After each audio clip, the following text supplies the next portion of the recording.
أعوذ بالله من الشيطان الرجيم بسم الله الرحمن الرحيم الحمد لله رب العالمين والصلاة والسلام على نبينا محمد وعلى آله وصحبه اجمعین اما بعد۔ آج ہم ہیں سورۃ الانعام کے ساتھ آیت نمبر 130 کے ساتھ 130۔ اللہ تعالیٰ فرماتے ہیں، اور اس آیت میں تذکرہ ہو رہا ہے روز قیامت کا۔ قیامت کے دن اللہ تعالیٰ کلام فرمائیں گے جنوں اور انسانوں سے، اس کلام کا تذکرہ ہے۔ یا معشر الجن والانس، اے جنوں اور انسانوں کی جماعت۔ معاشر کا معنی کیا ہے؟ جماعت۔ الم یأتکم رسل منکم، حمزہ استفہام کے لیے ہے کیا؟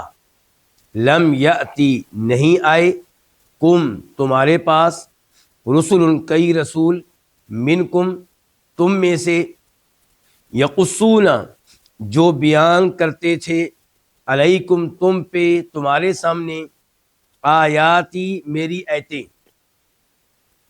وینذرون اور جو ڈراتے تھے، کم تمہیں، لقاء ملاقات سے، یومکم ھذا تمہارے اس دن کی، جو تمہیں تمہارے اس دن کی ملاقات سے ڈراتے تھے۔ قالو وہ کہیں گے، کون؟ جن اور انسان، شہیدنا ہم گواہی دے رہے ہیں، علی انفسنا اپنے نفسوں کے خلاف، اپنے خلاف، وغرتہم الحیات الدنیا اور ان کو غرت دھوکے میں مبتلا کیے رکھا، ہم ان کو، الحیات دنیا دنیاوی زندگی نے، وشہیدو اور وہ شہادت دیں گے، علی انفسہم اپنے نفسوں کے خلاف، اپنے خلاف، انہم کانوا کافرین کہ بے شک وہ تھے کفر کرنے والے۔ اللہ رب العزت نے اس آیت میں مخاطب کیا جنوں کو اور انسانوں کو، اور ان سے پوچھا ہے کہ کیا تمہارے پاس میرے رسول آئے تھے یا نہیں آئے تھے، جو تمہارے سامنے میرا کلام پڑھتے رہے، میرا قرآن پڑھتے رہے، اور تمہیں آخرت کے دن کی ملاقات سے ڈراتے رہے کہ تم نے ایک دن اللہ کے سامنے پیش ہونا ہے، تیاری کر لو، ایمان لے آؤ تو انجام اچھا ہوگا، ورنہ اللہ کو کیا جواب دو گے؟ تو انبیاء کرام علیہ السلام جنوں اور انسانوں دونوں کو آخرت سے ڈراتے رہے، اور اللہ کا کلام ان کے سامنے پڑھتے رہے۔ اب یہاں پہ سوال اٹھے گا کہ کیا جنوں میں سے بھی رسول آتے رہے؟ تو اس معاملے میں راجح قول یہ ہے کہ رسول جتنے بھی آئے ہیں وہ انسانوں میں سے آئے ہیں، لیکن جو رسول انسانوں میں سے آیا وہ جنوں کے لیے بھی تھا، خصوصاً ہمارے نبی علیہ السلام۔ البتہ جنوں کے پاس علماء آتے رہے۔ وہ علماء کون ہوتے تھے؟ جن علماء ایمان لاتے، انبیاء کلام علیہ السلام سے کلام سنتے، اور پھر اپنی قوم کو وارننگ دیتے، خبردار کرتے، انہیں اللہ کا کلام سکھاتے۔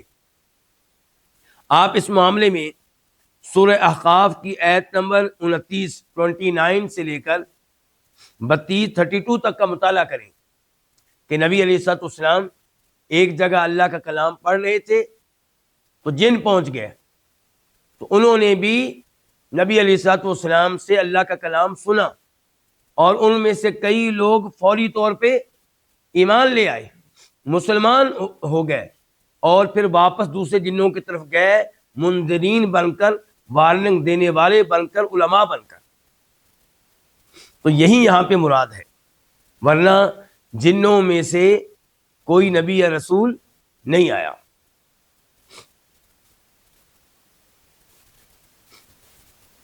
جب اللہ تعالیٰ یہ سوال کریں گے تو کہیں گے شہیدنا علی انفسنا، یا اللہ ہم گواہی دیتے ہیں اپنے خلاف کہ ہمارے پاس تیرے رسول آئے تھے، تیرا کلام ہمیں سنایا گیا، دعوت و تبلیغ ہمارے سامنے رکھی گئی، اور تیرے یہ نبی ہمیں وارننگ دیتے رہے آخرت کے بارے میں، جنت اور جہنم کے بارے میں. یہ تھا ان کا کلام، کن کا؟ جنوں اور انسانوں کا، کہ ہم اپنے خلاف شہادت دیتے ہیں. اس کے بعد اللہ کا تبصرہ آ گیا کہ وغرتہم الحیات الدنیا. میرے رسول آئے تھے، پیغام پہنچا، یہ مان رہے ہیں، لیکن دنیاوی زندگی کے دھوکے میں مبتلا رہے، دنیا میں اتنا ڈوب گئے کہ ان کے پاس کوئی ٹائم نہیں تھا اللہ کی عبادت کرنے کے لیے، رسولوں کا کلام سننے اور سمجھنے کے لیے، اور موجودہ زمانے میں قرآن کا مطالعہ کرنے کے لیے ان کے پاس کوئی ٹائم نہیں تھا. انہوں نے آخرت کی تیاری پہ کوئی توجہ نہیں دی. اور آج یہ بھی شہادت دے رہے ہیں کہ رسول آئے تھے لیکن ہم نے کفر کیا. آخرت کا عقیدہ ہمارے سامنے رکھا گیا، ہم نے اس کا بھی انکار کیا.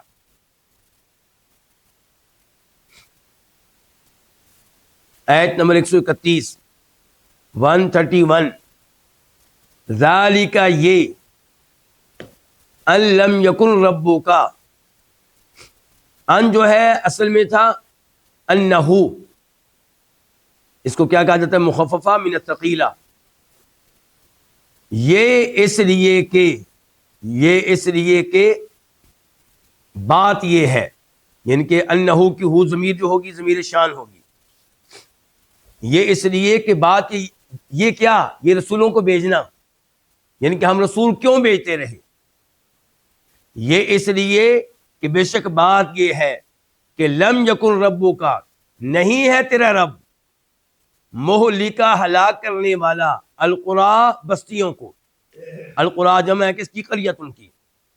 نہیں ہے تیرا رب ہلاک کرنے والا بستیوں کو، بظلم، کسی ظلم کے ساتھ. وَأَهْلُهَا، جب کہ وہ حالیہ ہے، جب کہ حالانکہ اہلوہا، ان بستیوں کے باشندے، وہ بستیوں والے، غافلون، بے خبر ہوں. اس آیت میں اللہ نے وعدے کیا کہ ہم نے رسول کیوں بھیجے، ہم نے نبی کیوں بھیجے. اللہ تعالی نے فرمایا کہ ہمارا یہ نظام ہے کہ ہم غفلت میں کسی کو پکڑتے نہیں ہیں. پہلے وارننگ، پہلے تبلیغ ہوتی ہے، دعوت دی جاتی ہے. اللہ فرماتے ہیں دوسرے مقام پہ وَمَا كُنَّا مُعَذِّبِينَ حَتَّى نَبْعَثَ رَسُولًا، ہم کسی قوم پہ عذاب نہیں بھیجتے جب تک کہ اس قوم کی طرف اپنا کوئی نہ کوئی رسول نہ بھیج دیں. تو یہی سسٹم تھا ہمارا کہ ہم نے کسی بھی بستی کو ہلاک نہیں کیا ان کے کسی ظلم کی وجہ سے. ظلم سے مراد ہے بستی والوں کا ظلم، یعنی کہ ان کے گناہ.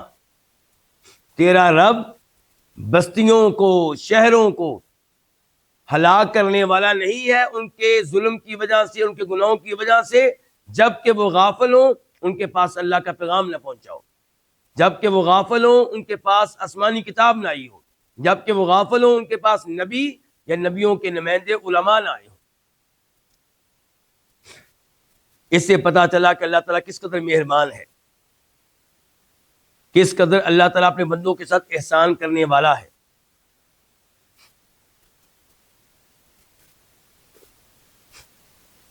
آیت نمبر 132 132 وَلِكُلٍّ، اور ہر ایک کے لیے، دو الفاظ ہیں، لام الگ کلن الگ، اور ہر ایک کے لیے درجات، مختلف درجات ہیں. تنوین کے معنی ہم کیا کریں گے؟ مختلف، ان کے کئی ایک درجات، اور ہر ایک کے لیے مختلف درجات ہیں. مما عملوا، ان اعمال کی وجہ سے جو انہوں نے کیے. وما ربک، اور نہیں ہے تیرا رب، بغافلن، تیرا رب ہرگز غافل نہیں ہے. ہرگز، یہ کس کا معنی کیا ہم نے؟ با کا، کیونکہ با زائدہ ہے، تاکید کا معنی دے رہی ہے. تاکید کس کی؟ ماں کی. ماں کا معنی نہیں ہے، با نے اس معنی کی تاکید کر دی، ہرگز نہیں ہے. اور تیرا رب ہرگز غافل نہیں ہے عما یعملون، ان اعمال سے جو یہ کر رہے ہیں. اس آیت میں اللہ نے بتا دیا وَلِكُلٍّ، ہر ایک کے لیے مختلف درجات ہیں، یعنی کہ جو بھی عمل کرنے والا ہے، خیر کا عمل ہو یا شر کا، عمل کرنے والا جن ہو یا انسان، اچھا ہو یا برا، ہر ایک کو درجات ملیں گے، جزا ملے گی، سزا ملے گی. مما عملوا، اس کے اعمال کی وجہ سے. اچھے اعمال ہیں اچھا بدلہ ملے گا، اچھا انجام ہوگا، جنت ملے گی. برے اعمال ہیں کیا ہوگا؟ سزا ملے گی، جہنم میں جائے گا. اور جنت والوں کے بھی پھر درجات آپس میں مختلف ہیں. سب جنت والوں کا درجہ ایک نہیں ہے اور جہنم والوں کے بھی درجات ایک جیسے نہیں ہیں. اور تیرا رب، تنبیہ آ گئی، وارننگ آ گئی، ان کے اعمال سے بے خبر ہرگز نہیں ہے. وَرَبُّكَ الْغَنِيُّ ذُو الرَّحْمَةِ، آیت نمبر 133 133. وَرَبُّكَ، اور تیرا رب ہی، الغنی، بڑا بے نیاز ہے، بڑا بے پرواہ ہے، ذو الرحمتی، رحمت والا ہے، ان کے کامل رحمت والا ہے. ان یشا، ان اگر، یشا وہ چاہے، یذہب لے جائے، کم تم کو، وہ یستخلف اور جانشین بنا دے، من بعدکم تمہارے بعد، ما یشاء جن کو وہ چاہے، کما جس طرح، انشا اس نے پیدا کیا، کم تمہیں، من ذریت قوم آخرین ایک اور قوم کی اولاد میں سے. ذریہ اولاد، قوم قوم لوگ، آخرین اور. اس آیت کی تفسیر کیا ہے؟ ایک تو اللہ نے بیان کیا کہ تیرا رب ہی بے پرواہ کامل رحمت والا ہے، یعنی کہ اللہ تعالیٰ کے علاوہ کوئی نہیں ہے جو دوسروں سے مستغنی، بے نیاز اور بے پرواہ ہو. ہر ایک دوسروں کا محتاج ہے. وہ جو کسی کا محتاج نہیں، جس کو کسی کی ضرورت نہیں، وہ ایک اللہ ہے. یعنی کہ اللہ نے نبی بھیجے، رسول بھیجے، کتابیں نازل کی، اس لیے نہیں کہ اللہ کو بندوں کی عبادت کی ضرورت ہے، اللہ کو بندوں کی توحید کی ضرورت ہے، اللہ لوگوں کا محتاج ہے. نہیں نہیں نہیں، اللہ سب سے مستغنی، بے نیاز. پھر رسول کیوں بھیجے؟ ذو الرحمت، یہ اس کی رحمت ہے، یہ اس کا احسان ہے. اللہ تعالیٰ چاہتا ہے کہ اس کے بندے عذاب سے بچ جائیں. اللہ تعالیٰ چاہتا ہے کہ اس کے بندے جنت میں جانے والے بن جائیں. تو اس لیے اللہ تعالیٰ نے نبی اور رسول بھیجے. اور یہاں پہ اللہ کی رحمت کا تذکرہ آیا ہے تو مسلم شریف کی حدیث ہے جس میں فرماتے ہیں نبی علیہ السلام، اللہ تعالیٰ کی 100 رحمتیں ہیں. کتنی؟ ان میں سے صرف ایک رحمت اللہ نے دنیا میں بھیجی ہے، جنوں کی طرف، انسانوں کی طرف، جانوروں کی طرف، پرندوں کی طرف اللہ نے ایک رحمت بھیجی ہے. اس ایک رحمت کی وجہ سے ہم دیکھتے ہیں کہ ماں اپنے بچوں پہ مہربان ہو جاتی ہے، والد اپنے بچوں پہ مہربان ہو جاتا ہے، بچے بڑھاپے میں اپنے والدین پہ مہربان ہو جاتے ہیں، جانور وہ ابھی اپنے بچوں پہ مہربان ہوتے ہیں. تو جو رحمت کے آثار ہم دنیا میں دیکھ رہے ہیں، جو ہمیں رحمت نظر آتی ہے، ایک انسان دوسرے انسان پہ رحم کرتا ہے، اور جانور ایک دوسرے کے اوپر رحم کرتے ہیں، پرندے ایک دوسرے کے اوپر رحم کرتے ہیں، تو یہ اس ایک رحمت کا نتیجہ ہے جو اللہ نے بھیج دی ہے. اور 99 رحمتیں اللہ نے اپنے پاس محفوظ رکھی ہیں، وہ انشاءاللہ روز قیامت ان کی وجہ سے فائدہ ہوگا کن کو؟ اہل اسلام کو، اہل ایمان کو. اللہ تعالی ہمیں ان میں سے بنائے جن کے اوپر اللہ کی رحمت نازل ہوگی اور جو اللہ کے عذاب کے بغیر حساب کتاب کی جنت میں جائیں گے.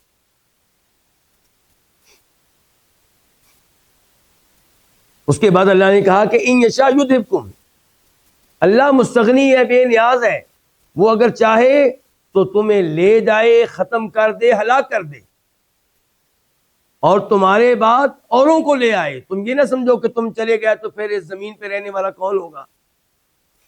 وہ چاہے تو تمہیں ختم کر دے اور تمہارے بعد اوروں کو لے آئے. اور کون ہوں گے؟ جن کو وہ چاہے گا. اور اس کی ایک مثال پہلے سے موجود ہے. وہ کیا فرمایا؟ کما انشاکم من ذریۃ قوم آخرین، تم بھی کسی کی جگہ پہ آئے ہو. پہلے زمین پہ تمہارے بڑے رہتے تھے، تمہارے دادا، تمہارے پردادا، اللہ نے ان کو ختم کیا، ان کی جگہ پہ تمہیں لے آیا. تو ایسے اللہ تعالیٰ کے لیے کیا مشکل ہے کہ تمہیں ختم کر کے تمہاری جگہ پہ کوئی اور قوم لے آئے، کوئی تیسری قوم لے آئے جو نہ جن ہو نہ انسان ہو. اور یہ بھی ممکن ہے کہ اللہ تعالیٰ اور انسان لے آئے اور جن لے آئے. تو اللہ تعالیٰ تمہارا محتاج بالکل نہیں ہے. تم ہر چیز میں اللہ تعالیٰ کے محتاج ہو.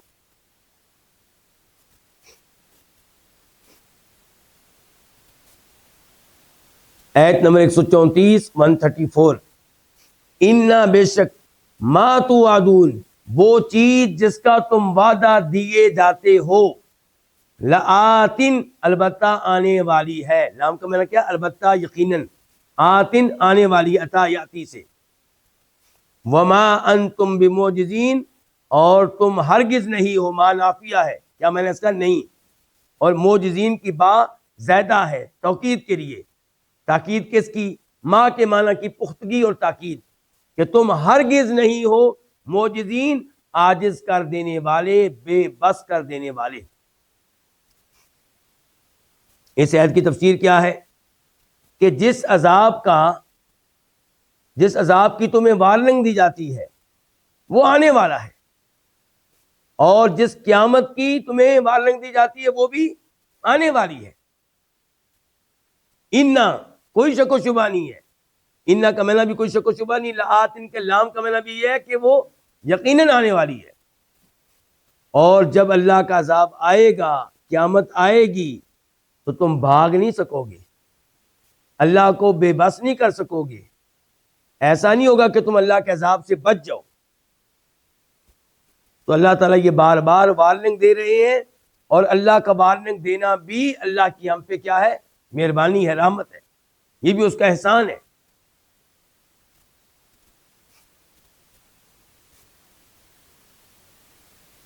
آیت نمبر 135 135.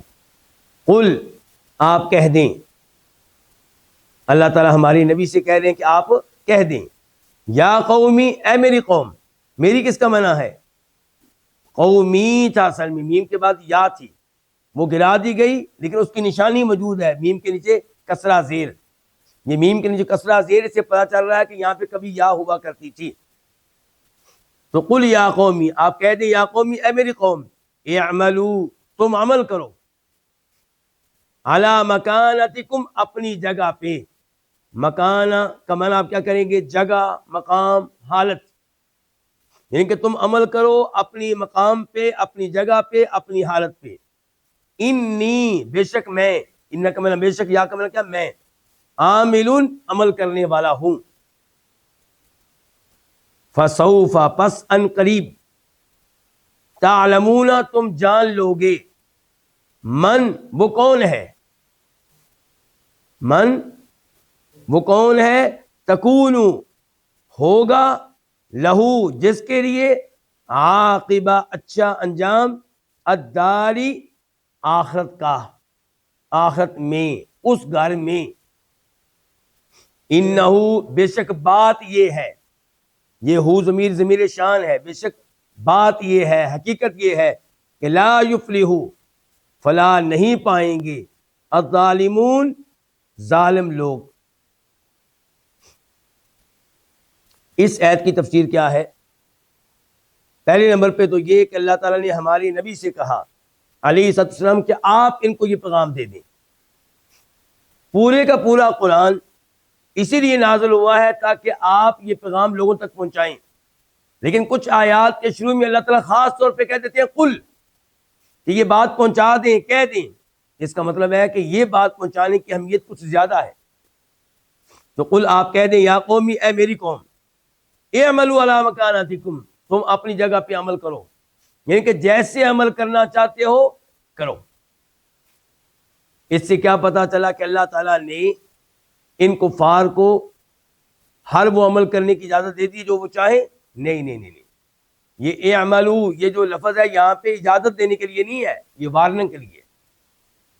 جیسے کوئی کسی سے کہے ٹھیک ہے بھائی تو جو کرنا ہے کر، پھر میں دیکھ لوں گا، تو یہ وہ انداز ہے. اللہ تعالیٰ کہہ رہے ہیں کہ تمہیں بہت سمجھایا گیا، قرآن کی آیتیں سنائی گئیں، ہمارے نبی نے دعوت و تبلیغ کا حق ادا کر دیا، تم سدھرنے کے لیے تیار نہیں ہو، ایمان لانے کے لیے تیار نہیں ہو، تو پھر یہ ہے کہ تم عمل کرو علی مکانتکم اپنی جگہ پہ، جیسے عمل کرنا چاہتے ہو کرتے رہو. انی عامل اور بے شک میں بھی عمل کرنے والا ہوں، میں اپنی جگہ پہ عمل کرنے والا ہوں. یعنی کہ آپ کا عمل کیا ہے، اللہ کے نبی کا عمل کیا ہے؟ توحید بیان کرنا، نمازیں قائم کرنا، زکوٰۃ کا نظام نافذ کرنا، تلاوت کرنا، اذکار کرنا، تو میں اپنے اعمال کر رہا ہوں جن پہ اللہ راضی ہوتا ہے، اور تم اپنے عمل کرتے رہو۔ ان قریب پتہ چل جائے گا کہ آخرت میں اچھا انجام کس کا ہوگا، ہمارا یا تمہارا۔ عاقبہ اچھا انجام۔ الدار، دار ویسے گھر کو کہتے ہیں، ایک ہے دنیاوی گھر، ایک ہے اخروی گھر۔ یہاں پہ مراد کون سا گھر ہے؟ اخروی گھر، آخرت والا گھر، وہ گھر۔ اور آخرت میں رزلٹ بھی بتا دیا گیا۔ پہلے کہا گیا ان قریب پتہ چل جائے گا کس کا اچھا انجام ہوتا ہے، پھر رزلٹ بتایا گیا کہ انہ لا یفلح الظالمون، ظالم لوگ کبھی فلاح نہیں پائیں گے، یعنی کہ تم ظالم ہو۔ ایک تو ظالم اس لیے ہو کہ شرک کرتے ہو، اور شرک سے بڑا کوئی ظلم نہیں ہے، اور دیگر گناہوں کے لحاظ سے بھی تم ظالم ہو، اور ظالم کامیاب نہیں ہوتے۔ وارننگ ہے کہ ظلم سے بعد آ جاؤ، شرک سے بعد آ جاؤ، گناہوں سے بعد آ جاؤ۔ آیت نمبر 136 136، یہ آیت، اس کا ترجمہ پڑھنے سے پہلے اور اس کی تفسیر سے پہلے عبداللہ ابن عباس رضی اللہ عنہ کا قول آپ کے سامنے رکھنا چاہوں گا۔ وہ کہا کرتے تھے کہ جو آدمی یہ جاننا چاہتا ہو کہ وہ عرب جن پہ قرآن نازل ہوا، جن میں نبی علیہ السلام کو نبی مقرر کیا گیا، وہ کیا کیا گمراہیاں تھیں جن میں مبتلا تھے، کون کون سی جہالتوں میں مبتلا تھے، جو یہ جاننا چاہتا ہے وہ یہ آیتیں پڑھ لیں۔ یعنی کہ سورہ 130 آیت نمبر 130 سورہ نام سے لے کر وہ 140 تک پڑھ لے، 130 سے لے کے 140 تک پڑھ لے، تو آپ کو پتہ چل جائے گا کہ یہ عرب کیسی کیسی گمراہیوں میں مبتلا تھے، کن کن جہالتوں میں مبتلا تھے۔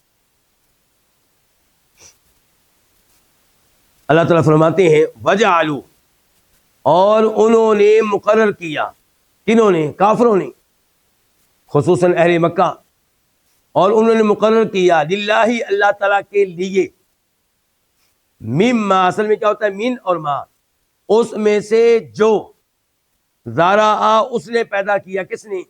اللہ نے، من الحرث، کھیتی میں سے، والانعام، اور چپاؤں میں سے، نصیباً، ایک حصہ، یعنی کہ ان لوگوں نے مقرر کیا اللہ کے لیے نصیباً، ایک حصہ، مما ذرا من الحرث والانعام، اس کھیتی اور ان چپاؤں میں سے جو اللہ نے پیدا کیے۔ فقالوا، تو انہوں نے کہا، ہذا، یہ کیا؟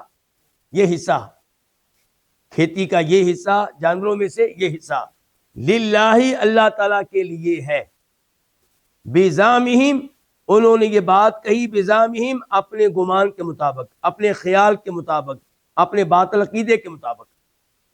بزعمہم کا تعلق ہے قالو سے، فقالوا بزعمہم ھذا للہ، واضح ہو گیا؟ وھذا، اور یہ کیا؟ اور یہ حصہ، لشرکائنا، ہمارے شریکوں کے لیے ہے۔ لشرکائنا 3 الفاظ ہیں، لام کے لیے، شرکا شریک کی جمع ہے، نا ہمارے، تو یہ حصہ ہمارے شریکوں کے لیے ہے۔ شریکوں سے مراد کیا ہے؟ ابھی تفسیر میں واضح ہوگا۔ فما، پس جو، یعنی کہ جو حصہ، پس جو کانا ہے، لشرکائہم، ان کے شریکوں کے لیے، فلا یصلوا، پس وہ نہیں پہنچ سکتا، اللہ، اللہ کی طرف، وما کانا، اور جو ہے، یعنی کہ جو حصہ اور جو ہے، للہ، اللہ تعالیٰ کے لیے، فہو یصل، پس وہ پہنچ جاتا ہے، الی شرکائہم، ان کے شریکوں کی طرف، ساء، برا ہے، ما، جو، یحکمون، وہ فیصلہ کرتے ہیں۔ اس آیت کی تفسیر کیا ہے؟ یہ اللہ نے ان کی پہلی بہت بڑی گمراہی، پہلی بہت بڑی جہالت واضح کی ہے۔ کھیتی ساری کی ساری پیدا کرنے والا کون؟ جانور سارے کے سارے پیدا کرنے والا کون؟ اللہ تعالیٰ۔ لیکن یہ ظالم کیا کرتے تھے؟ کہتے تھے کہ جانوروں میں سے یہ والے جانور اللہ تعالیٰ کے لیے ہیں، اور یہ والے جانور ہمارے بتوں کے لیے ہیں، ہمارے معبودوں کے لیے ہیں، اور بتوں کے دائیں بائیں بیٹھے مجاوروں اور کہنوں کے لیے۔ جبکہ ہر جانور کا خالق کون؟ کھیتی ساری کی ساری پیدا کرنے والا کون؟ اللہ تعالیٰ. تو انہوں نے اللہ کی مخلوق کو اللہ کا شریک بنا دیا جانوروں میں. انہوں نے اللہ کی مخلوق کو شریک بنا دیا اللہ کی دی ہوئی کھیتی میں. تو یہ بہت بڑا شرک ہے، بہت بڑا ظلم ہے، بہت بڑا گناہ ہے. اور دوسرا گناہ یہ کیا، دوسری بیوقوفی یہ کی کہ یہ حصہ ہو گیا اللہ تعالیٰ کے لیے، یعنی کہ یہ جانور اللہ تعالیٰ کے لیے ہیں. کیا مطلب اس کا اللہ تعالیٰ کے لیے ہے؟ کہ ان جانوروں سے، ان جانوروں کے ذریعے خدمت کی جائے گی مسکینوں کی، رشتہ داروں کی اور مہمانوں کی، اس قسم کے لوگوں کی، کیونکہ یہ اللہ تعالیٰ کے لیے جانور ہیں اور اللہ تعالیٰ مسکینوں کے خیال رکھنے کا حکم دیتا ہے، رشتہ داروں کا خیال رکھنے کا حکم دیتا ہے، مہمانوں کا خیال رکھنے کا حکم دیتا ہے. اس لیے ان کا دودھ، ان کا گوشت کن میں تقسیم ہوگا؟ مہمانوں میں، مسکینوں میں اور رشتہ داروں میں اور اس قسم کے لوگوں میں. اور یہ جانور جو ہمارے بتوں کے لیے ہیں اور بتوں کے دائیں بائیں بیٹھے مجاوروں کے لیے، کہنوں کے لیے ہیں، ان کا دودھ، ان کا گوشت ان مجاوروں کے لیے ہوگا. یہ گوشت کھائیں گے، یہ دودھ پئیں گے اور یہ اس کا گھی استعمال کریں گے، یہ اس کا مکھن استعمال کریں گے. تقسیم ہو گئی. پہلے نمبر پہ تو یہ ظلم تھا کہ بتوں کو اللہ کے برابر کر دیا گیا. دوسری غلطی اور دوسرا بڑا گناہ یہ کیا گیا کہ اگر کبھی ان جانوروں میں کمی ہو گئی جو بتوں کے لیے تھے، مجاوروں کے لیے تھے، تو اللہ کی طرف کے لیے جو خاص کیے گئے ہوتے تھے جانور اور کھیتی، اس میں سے لیتے اور ادھر دے دیتے. مجاوروں کو اور مال چاہیے اور دودھ چاہیے، ادھر سے دودھ لیا ان جانوروں کا جو اللہ کے لیے وقف تھے، ممکن کو دے دیا ان مجاوروں کو، ان کائنوں کو، اور کبھی پورا جانور ادھر دے دیا. لیکن اگر کبھی وہ جانور کم پڑ جاتے جو اللہ کے لیے وقف تھے، اللہ کے لیے مقرر تھے، مہمانوں کے لیے تھے، رشتہ داروں کے لیے تھے، مسکینوں، یتیموں، بیواؤں کے لیے تھے، اگر کبھی ادھر کمی ہو جاتی تو ان میں یہ جرت نہیں تھی کہ جو بتوں کے نام پہ جانور ہیں ان میں سے کچھ لے کے ادھر دے دیں. یعنی کہ اللہ کو پیچھے کر دیا گیا اور ان شریکوں کو، ان بتوں کو، ان مجاوروں کو اللہ سے بھی بڑھا دیا گیا. یعنی کہ ڈبل غلطی، ڈبل ظلم، ڈبل زیادتی. اللہ نے اسی لیے کہا ساء ما یحکمون، کتنا برا ہے وہ فیصلہ جو کیا کرتے تھے. یعنی کہ نمبر ایک کیا غلطی کہ یہ تقسیم، ان کو اللہ کا شریک بنانا.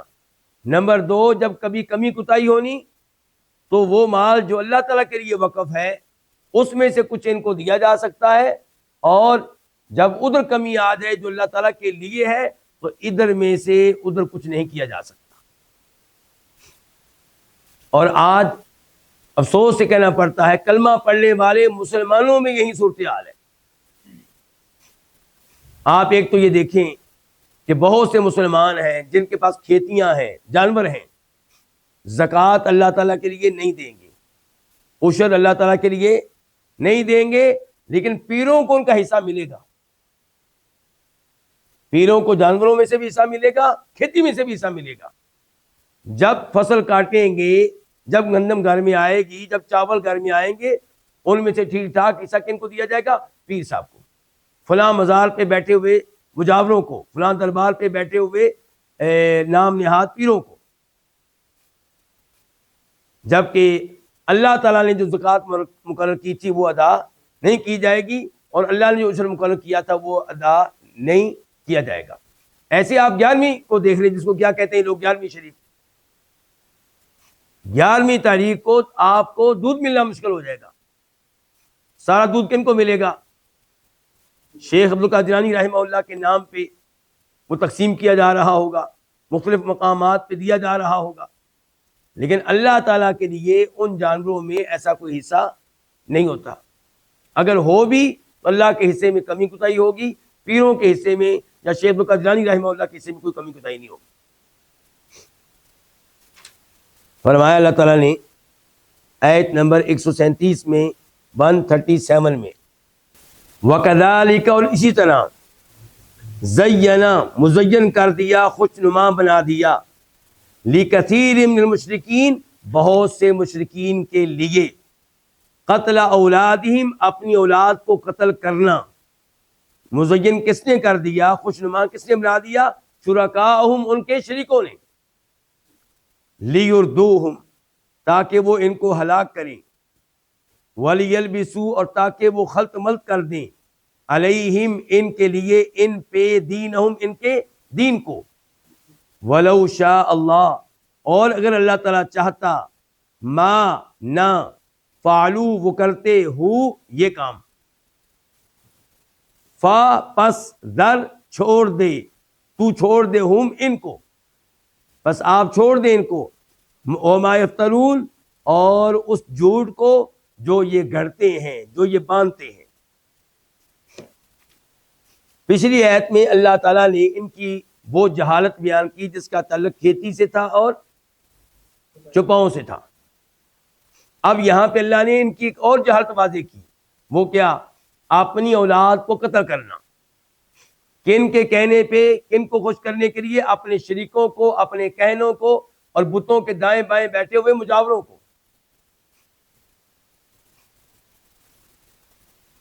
اگر آپ قرآن کریم کا مطالعہ کریں تو آپ کو پتا چلے گا کہ یہ اپنی اولاد کو کیوں قتل کرتے تھے۔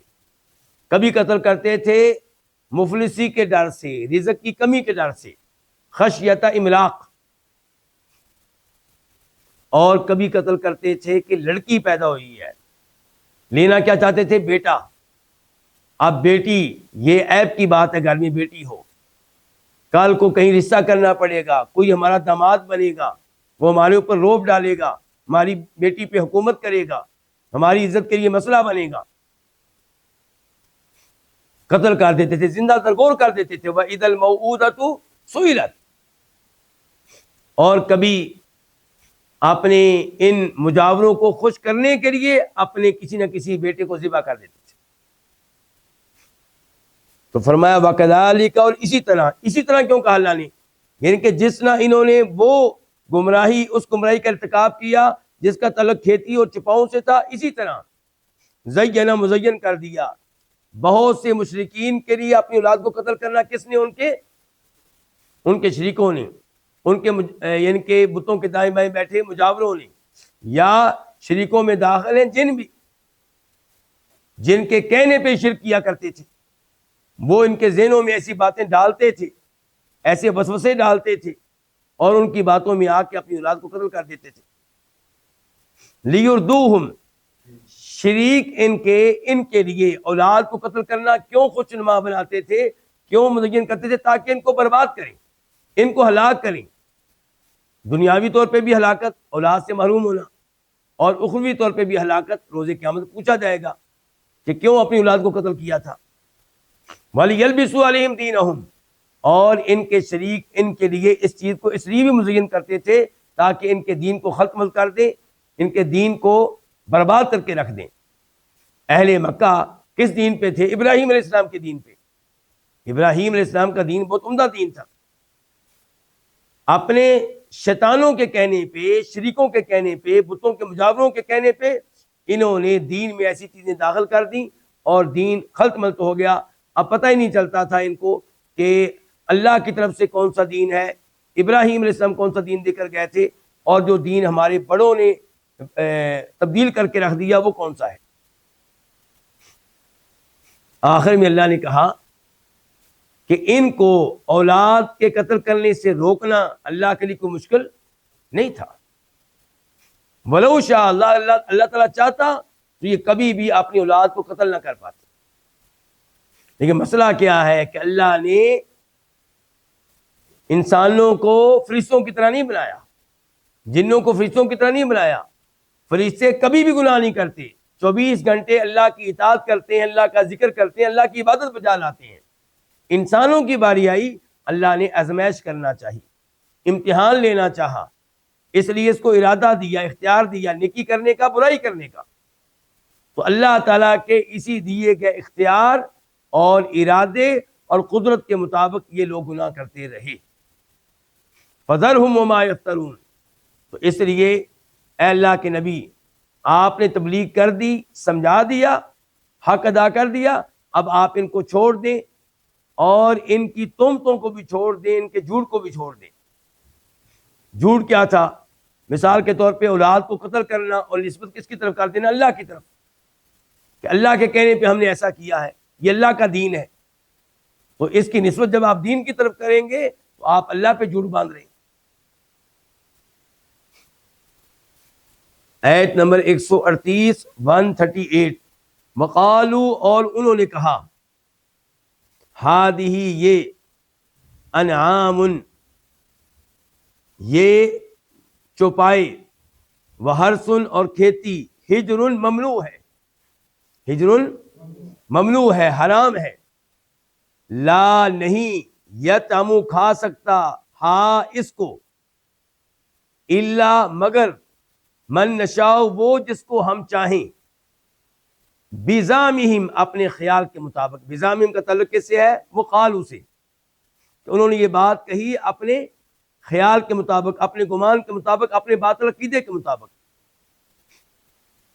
وَأَنْعَامٌ، اور کچھ چوپائے وہ ہیں کہ حرمت ظہورها، جن کی پشتیں حرام کر دی گئی ہیں، جن کی پیٹھیں حرام کر دی گئی ہیں، یعنی کہ جن پہ سوار ہونا حرام ہے، منع ہے۔ وَأَنْعَامٌ، اور کچھ چوپائے ایسے ہیں کہ لا یذکرون، وہ نہیں ذکر کرتے تھے، وہ نہیں پڑھتے تھے اسم اللہ، اللہ کا نام، علیہا، ان پہ، افتراء، جھوٹ باندھتے ہوئے، علیہ، اس پہ، یعنی کہ اللہ پہ۔ سیجزیہم، ان قریب جزا دے گا، ہم، ان کو، کون؟ وہ اللہ، ان قریب وہ جزا دے گا ان کو، بما کانوا یفترون، اس وجہ سے کہ وہ جھوٹ باندھا کرتے تھے۔ یہاں پہ ان کی اس آیت میں مزید 3 گمراہیوں کا اور جہالتوں کا تذکرہ ہوا ہے۔ 2 کا تذکرہ پہلے ہو چکا تھا اور 3 کا اس آیت میں ہوا ہے۔ تو جہالت نمبر 3 کیا ہے ان کی؟ کہ کچھ چوپائے اور کچھ کھیتی کہتے تھے یہ ممنوع ہے، یہ حرام ہے، اس کو کون کھائے گا؟ اس کو وہ کھائیں گے جس کے بارے میں ہم چاہیں گے۔ وہ کون ہوتے تھے؟ بتوں کے مجاور، وہ کون ہوتے تھے؟ کاہن۔ تو کہتے تھے کہ یہ چوپائے ان کے لیے خاص ہیں، چند جانور ان کے لیے خاص ہیں، اور چند کھیتیاں یا کھیتی کے چند حصے وہ بھی ان کے لیے خاص ہیں، کوئی کسی، باقی سب لوگوں کے لیے حرام ہے، وہ کوئی فائدہ نہیں اٹھا سکتے۔ اللہ تعالیٰ کہتے ہیں بزعمہم، اس کے پیچھے کوئی آسمانی تعلیمات نہیں تھیں، اس کے پیچھے کوئی ابراہیم علیہ السلام کی تعلیمات نہیں تھیں، یہ اپنا گمان، اپنا باطل عقیدہ، اپنے خیالات۔ اور کچھ جانور ایسے ہوتے تھے جن پہ سوار ہونا وہ حرام کر دیتے تھے۔ کیوں جی؟ یہ جانور بتوں کے نام پہ ہیں، مجاوروں کے نام پہ ہیں، اس لیے ہم ان پہ سواری نہیں کریں گے، ہم ان کے اوپر بوجھ نہیں لا دیں گے۔ وَأَنْعَامٌ، اور کچھ جانور ایسے ہوتے جن کے اوپر اللہ کا نام نہیں پڑھا جائے گا، جب ذبح کیے جائیں گے تو بت کا نام پڑھا جائے گا، بت کے نام پہ ذبح کیا جائے گا، اللہ کے نام پہ نہیں۔ اچھا، یہ کام کرتے تھے افتراء علیہ، اللہ کے اوپر جھوٹ باندھتے ہوئے کہ اللہ نے ہمیں اس کا حکم دیا ہے، یہ اللہ کا دین ہے۔ اللہ تعالیٰ کہتے ہیں سیجزیہم بما کانوا یفترون، اللہ تعالیٰ انہیں جزا دے گا، سزا دے گا اس جھوٹ کی جو اللہ پہ باندھتے تھے۔ اتنے بڑے جرائم کرتے، اس قدر شرک کرتے، اور اوپر سے اس کی نسبت کس کی طرف کر دیتے؟ اللہ تعالیٰ کی طرف۔ اس کی سزا ان کو مل کے رہے گی۔